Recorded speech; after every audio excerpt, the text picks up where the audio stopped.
offseason is upon us, and we're going to talk about what exactly that does mean for the Chicago Bulls as they go forth into this offseason with not a lot of assets and not a lot of capital. We're going to talk about that. We're going to talk about why the Bulls aren't blowing it up despite some fans still hoping for something that's never coming. And we're going to continue our draft profiles, this time on Colby Jones. We'll get into all that and more right after this. You are now tuned in to Chicago Bulls Central, your number one place for all Chicago Bulls news and content.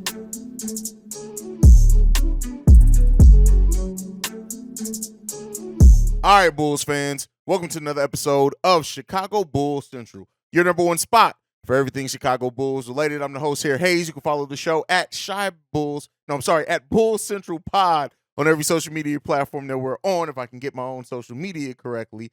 But let's talk about kind of what is on the Bulls checklist going into this offseason. We know now that the Bulls can negotiate deals with their own free agents, so that means we could technically hear of contract extensions with Coby White, with Nikola Vucevic, even Patrick Williams leading up before the draft. They have until June 30th. The draft is June 22nd, so they have until after the draft. Now, free agency officially opens for everyone earlier too on June 30th, meaning that we are only 16 days basically away from not only having the NBA draft already in the books, but also the start of NBA free agency. So while, it kind of is looked at as a downtime right now, we got 2 weeks of that. And even that may be a little bit more active than what it's been before due to teams being able to negotiate with their own free agents. So that really brings us to the first thing with the Chicago Bulls. They have to figure out on what they're going to do with Nikola Vucevic and Coby White. If those extension talks are going on right now, which Kobe's, it seems like they are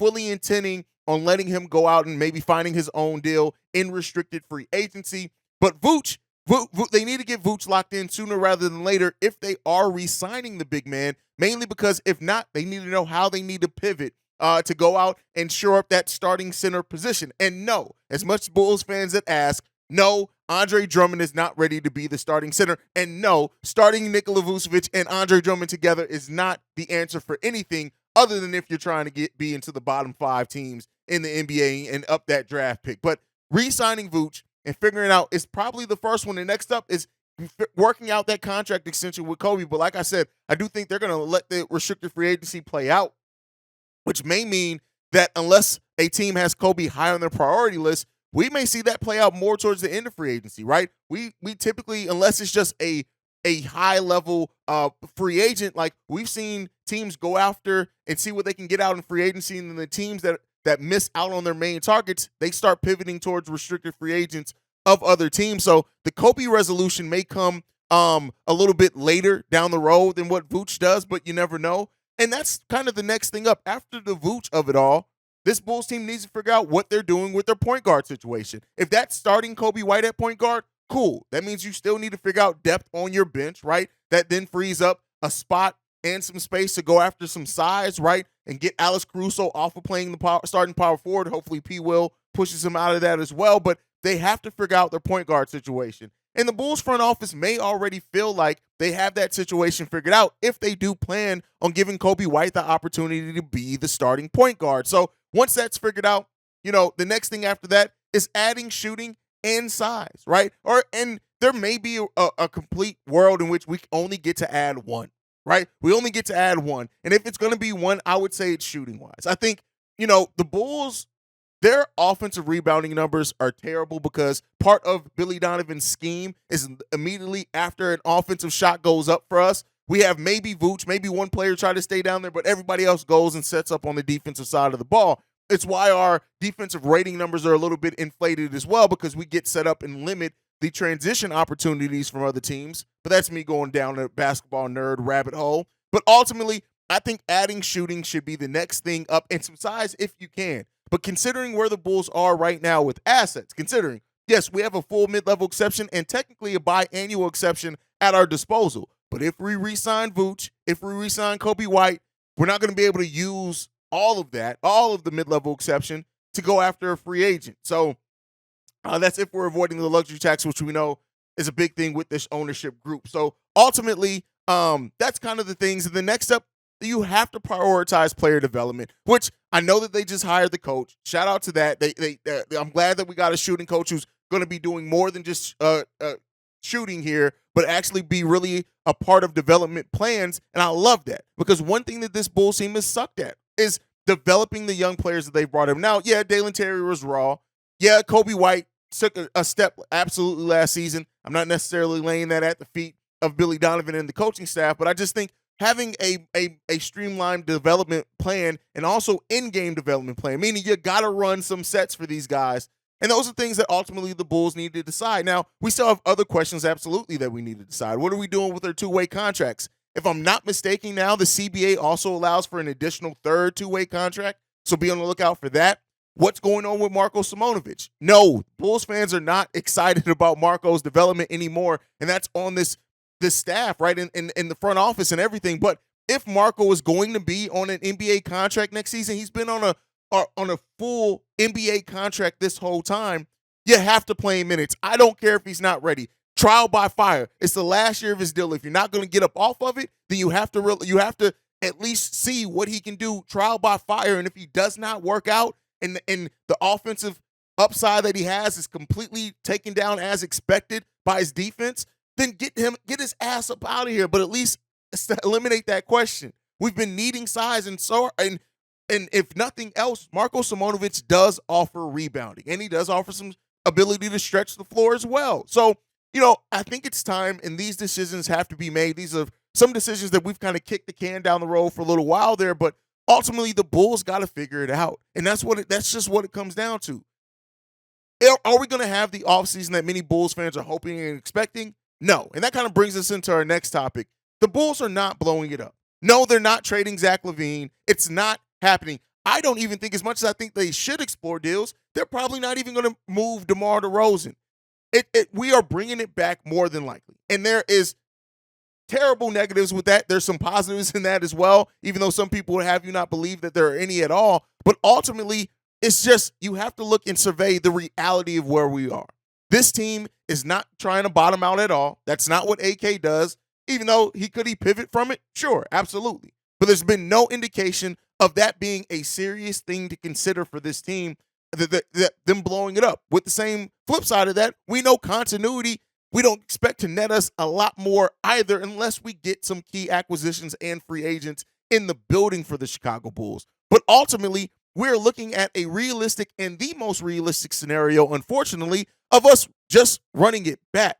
And so, in looking at this, right, even in trying to look at some of the best potential deals that may be out there and free agents that may be out there, I can name targets all day long. And when it comes down to it, right, and I know a lot of Bulls fans are going to have issues with some of these targets, it's the fact of the matter is this is the hand that we're dealt.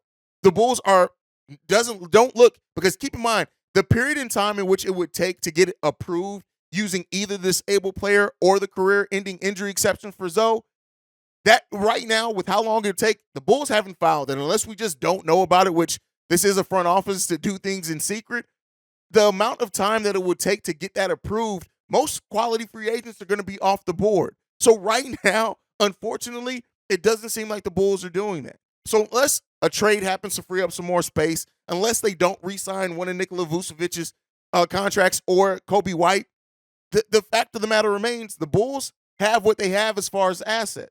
And so looking at players that the Bulls could sign, right? I mean, I've had Harrison Barnes on that list. I definitely think he's somebody that would fit in with what the Bulls are probably expected to spend out in free agency. I also think he brings some of the skill we need, right? When you look at, definitely he's somebody who, if Patrick Williams isn't ready to start, you can see him starting in that place. He's also somebody that could back up Patrick Williams. Is he perfect? No. Does he have his faults? Abso-freaking-lutely, right? But he's also a player that has learned and knows how to still be effective scoring-wise without needing a bunch of plays called for him, something that Patrick Williams absolutely could learn from as well. And one of the things that I put over on Locked On Bulls today as well is that as much as I do not want it to happen, let me be clear here, this is not a signing that at all I am calling for or hoping that the Bulls do, but it is one that I think may be more realistic than what some of us may want to admit, and that is Dillon Brooks. It seriously is Dillon Brooks. And the reason why I say that is that if the Bulls strike out and free agents do not want to come to Chicago because they don't believe in what we have here, they've seen the issues with the roster, whatever it is, right? Whatever it is, say we strike out in free agency. And Dillon Brooks cannot find a deal either because of the drama around him. As I said over on Locked on Bulls, we ain't getting no younger, and they might as well do it. May be the theme of this offseason with the Bulls looking at Dillon Brooks. Now, I will say this. AK is not typically signed people with character concerns. That is not usually something AK does. But I do think that could end up being a possibility if the Bulls completely strike out. Looking at other things like players that maybe, could Gabe Vincent be a thing with the full mid-level exception? Possibly. But the Bulls also, as I said, may just be looking towards Kobe White as that point guard solution, right? What do they do with Ayo Dosunmu is a big question there as well. As much another one that I know Bulls fans aren't going to be super happy with. Corey Joseph also could be a realistic target for the Bulls just because of where we are financially, right? Those are some people. Josh Richardson as well could be another one. There have been a lot of things linking the Bulls to him as well. But you're looking at that level of signing for the Chicago Bulls with free agency with where we are. The dreams of a Jakob, especially if Vooch doesn't leave, not going to happen. Even maybe a Christian Wood or Brook Lopez may be completely priced out of the Bulls area just because of us not going into that luxury tax. So, I try to be realistic. I try to set tones here. I try to set expectations because I know as Bulls fans, it's easy to hope and think that your team can do this, can do that, can do that. And while it's not against the CBA or anything, you also have to realize the ownership group that we're with. And unless ownership, much like when Derrick Rose was hurt, allowed that front office to go into the luxury tax for 1 year, unless they approve that, because of the scenario with Lonzo Ball's contract and the $20 million that we just aren't getting any value out of, it's highly unlikely that the Bulls are very active in free agency unless they start looking at the trade market to maybe move Alex Caruso and get multiple players back to kind of fit in some areas, unless they, move a DeMar DeRozan, which, again, I don't think is likely as much as I do think they should explore that, moving Zach LaVine. Also something I don't think that they're going to explore. So because of that, we are very limited in how we can operate. So that's just kind of a primer, I guess, getting ready for free agency and kind of the tone there as we go forth into that new season, so to say, of the offseason, where now the gears starts transitioning to what are you going to do with your own players? What are you going to go out and try to get in free agency? And, really by the end of June, first week of July, we should really start kind of knowing what this Bulls team is going to look like going into training camp. Are there going to be some last-minute deals, some deals 2-3 weeks into free agency? Absolutely. But I think we're going to have a nice part of that picture painted by the first week of July. That's just kind of what I think. But one thing that I got off of yesterday that we want to get back on today is doing prospects that the Bulls could be looking towards at the end of that first round if they are to get that 23rd overall pick. That is the New York Knicks pick that is owned by the Portland Trailblazers. And today we're talking about Colby Jones. Now, this is a 6'6", 205-pound shooting guard out of Xavier, or Xavier, however you say it, however you pronounce it. People say one way, people say another, tomato.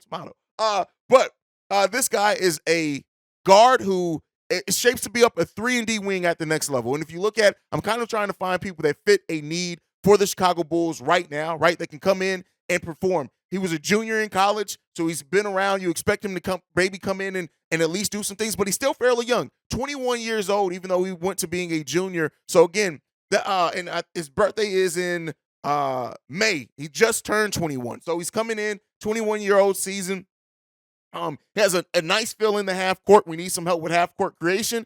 He can be the initiator on the pick and roll. He has he's not the quickest as far as just straight line speed, but he knows how to use his speed and his shoulders to get to drives to the lane and to finish through contact. He's a high IQ basketball player, which we know that AK likes. He has a really good assist to turnover ratio that's over 2-to-1 on that one.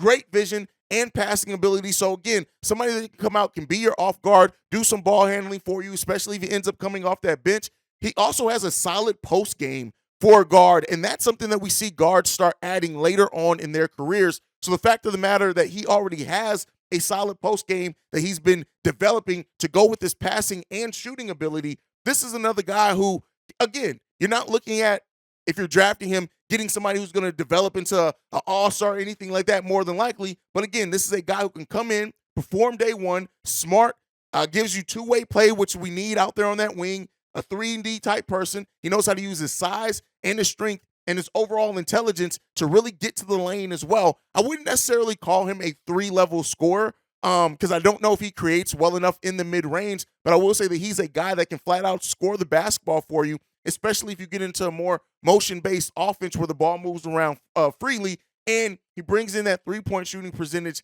that's amazing. He also has that wingspan that AK likes, almost 6'9" on the wingspan there.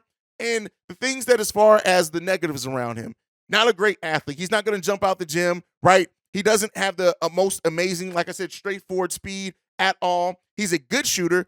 He struggles off catch and shoots at times, and isolation scores he's okay in, right? He can generate his own shot, but you're not looking at him to really come in and do a bunch of isolation and playmaking for himself, right? You need to have a point guard in there. Has a nice reputation as a shooter, 40% from three early in the season, but it dipped a little bit, right? So that's something you want to look at as well. 45 three-pointers as a junior, 75 over the course of his career, hitting that at a 34% clip overall, 67% from the free throw line, which is something you want to look out for as well over there. And that ability to, to come out and like getting in that scoring groove. He lacks some confidence sometimes in that way. Like I said, he doesn't create too much space for himself. But again, somebody that I do think that he brings a nice two-way play for the Chicago Bulls, somebody who would be there around that number 23 pick if they get around there, and somebody that I think could come in and fill a needed role for the Bulls right away if Billy Donovan trusts him, which is always hit or miss with Billy Donovan. But again, Colby Jones is the player that we covered today. I really like his skill set overall. You guys can let me know what you think on that one down below, but that's my time for today. Make sure you're following the show at Bulls Central Pod. You can send us any feedback, questions, comments, concerns, bullscentralpod@gmail.com. Lastly, if you want to leave a text message and our voicemail for our weekend mailbag episodes that go down Saturday and Sunday, the number to do so, 773-270-2799. We are the number one spot for everything Chicago Bulls related because of you guys. And like I like to end every episode on, go Bulls. Love you guys. See red if you can, y'all. Peace. This has been a presentation of the Break Media.